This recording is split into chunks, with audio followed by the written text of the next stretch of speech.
एक मर्तबा तवज्जो से पढ़िए ज़रूर, दिल नम ना हो तो कहिए।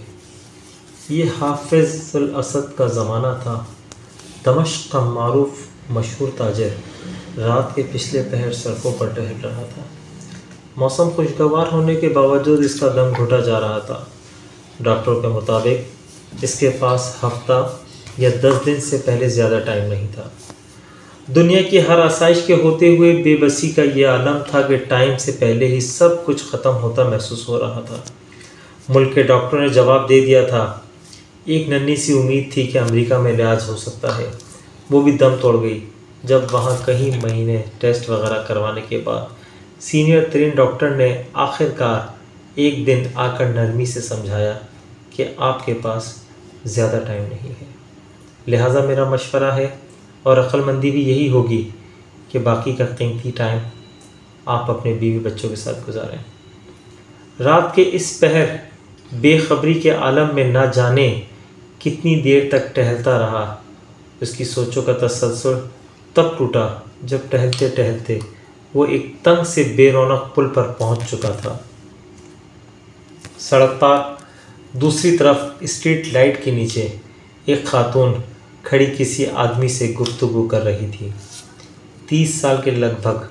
खातून का अंदाज मिन्नत समाजत वाला था, जबकि बंदा कोई ओबाश किस्म का था जो कि उसकी बात नहीं मान रहा था। इसके चलने की रफ्तार खुद ब खुद आहिस्ता हो गई। कानों में जब आवाज़ पहुंची शुरू हुई तो खातून कह रही थी, खुदा के लिए मुझे इतने पैसों की ज़रूरत है, बच्चे भूखे हैं, मैं तुम्हारे साथ चलने के लिए तैयार हूँ। जबकि वो उबाश किस्म का बंदा इस खातून की कीमत आधी से भी कम देना चाह रहा था, और ये कि तुम्हारी इससे भी कम कीमत बनती है बोल रहा था। फिर वो कंधे उचकाता हुआ चल पड़ा और ख़ातून हसरत की तस्वीर बने खड़ी रह गई। वो थोड़ा आगे जाकर मुड़ा और ख़ातून की तरफ चल दिया।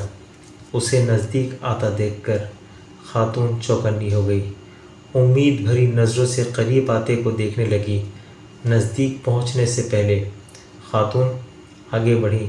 इसका अंदाज़ ऐसा था कि जिसे अपने आप से ज़बरदस्ती कर रही हो। इसने करीब पहुंचकर सलाम किया। खातून ने मसनूई मुस्कुराहट के साथ जवाब दिया और टटोलती नज़रों से देखा और थोड़ा करीब होते हुए माने ख़ेज़ अंदाज़ बनाकर पूछा, क्या मूड है? वो पीछे हटा और नरमी से कहा, नहीं, ऐसी कोई बात नहीं है। दरअसल मैंने अभी गुज़रते हुए तुम्हारी इस आदमी के साथ थोड़ी सी गुफ्तगू सुनी है।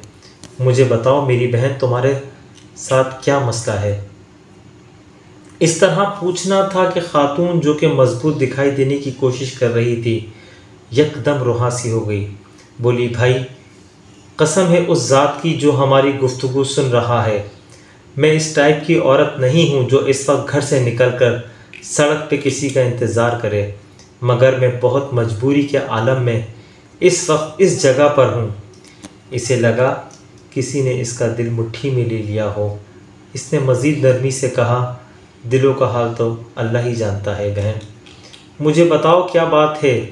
बोली, मैं एक बेवा औरत हूँ, मेरे छोटे छोटे बच्चे हैं, शौहर को फोत हुए साल होने को है। शुरू में तो पड़ोसी रिश्तेदार कुछ मदद वगैरह कर देते थे, फिर आहिस्ता आहिस्ता सब ने हाथ खींच लिया। घर में राशन नाम की कोई चीज़ नहीं है, किराएदार का सब्र भी ख़त्म हो गया है। इसने कल शाम तक की आखिरी मोहलत दी है, अगर किराया ना दिया तो सामान समेत घर से निकाल देगा। मेरे पास अब और कोई चारा नहीं रहा सिवाय कि अपने आप को। ये कहते हुए उसकी आवाज़ बैठ गई। उसने भी जल्दी से दूसरी तरफ मुड़कर बहाने से अपने आंसू साफ किए, फिर मुड़कर जल्दी से बोला, बस बस ठीक है बहन, कोई बात नहीं।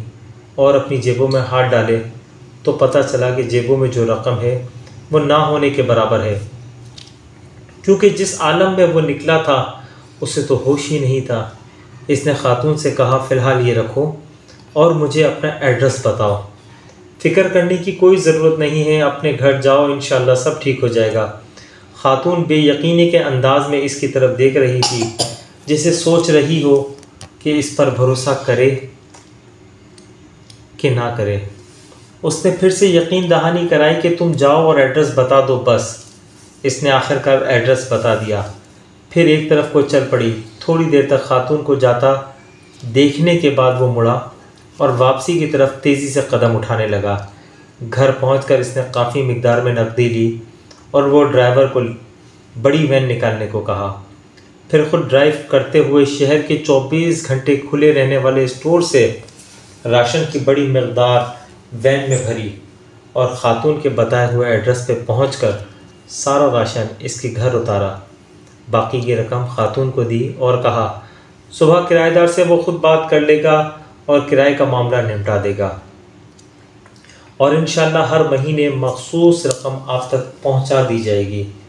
ये कहकर जल्दी से बिना कुछ कहे सुने वापस मुड़ गया। खातून बुत बनी बेयकीनी के आलम में खड़ी आंसुओं भरी निगाहों से देखती रह गई और वो वैन समेत नज़रों से ओझल हो गया।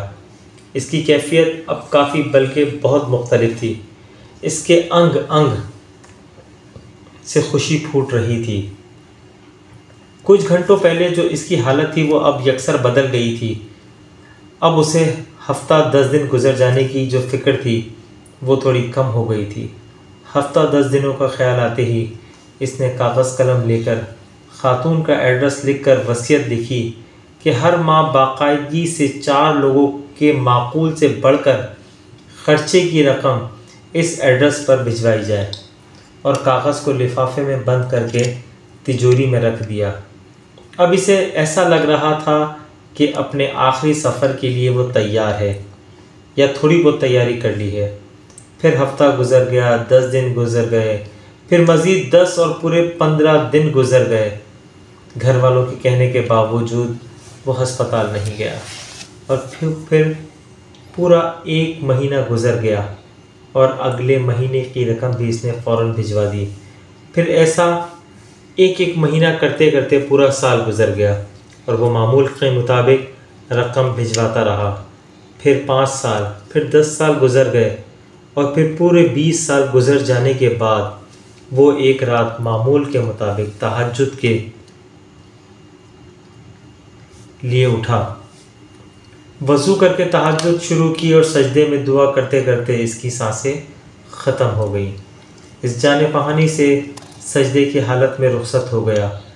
ये सच्चा वाक़या है जहाँ ख़त्म नहीं होता। असल खुलासा तो अब आना है। घर वाले जब सुबह उठे तो उसको सजदे की हालत में मुर्दा पाया। अफसोस के साथ साथ घर वालों को इस बात की खुशी सी भी थी कि अच्छी और मुबारक मौत हुई है। खैर, तकफ़ीन व तदफ़ीन और दीगर इंतज़ामात के बाद औलाद का तिजोरी और वसीयत खोलने का वक्त आया तो वो बंद लिफाफा भी निकल आया जो कम से कम 20 साल पहले की तारीख़ का इनके वालिद के हाथ का लिखा हुआ था और इसका मतलब था इस लिखे गए एड्रेस से 20 साल से रकम दी जा रही थी। लिफाफा पढ़ने के बाद इनको पता चला कि वालिद साहब को फौत हुए 7 दिन हो गए हैं, जो कि तकफ़ीन और तदफ़ीन और रिश्तेदारों लोगों के मिलने मिलाने में निकल गए और वसीयत के मुताबिक रकम की अदायगी 7 दिन लेट हो गई है। रकम लेकर वो लोग इस एड्रेस पर पहुँचे तो दरवाज़ा खटखटाने पर ख़ातून बाहर आई जो कि अब 50 से ऊपर की हो चुकी थी। सलाम दुआ के बाद ताजिर के बड़े लड़के ने ख़ातून से मुअद्दब अंदाज में कहा, हम आपको वालिद साहब की रकम से जो माहाना मखसूस रकम है वो देने आए हैं और माज़रत चाहते हैं कि रकम की अदायगी 7 दिन लेट हो गई। वो असल में ख़ातून जल्दी से बोली, अरे नहीं, कोई बात नहीं, आपके वालिद साहब के हम पर बहुत एहसानात हैं। आप लोग मेरी तरफ़ से वालिद साहब को बहुत बहुत शुक्रिया बोलिएगा और उन्हें बताइएगा कि हम हमेशा इन्हें अपनी दुआओं में याद रखते हैं और रखेंगे।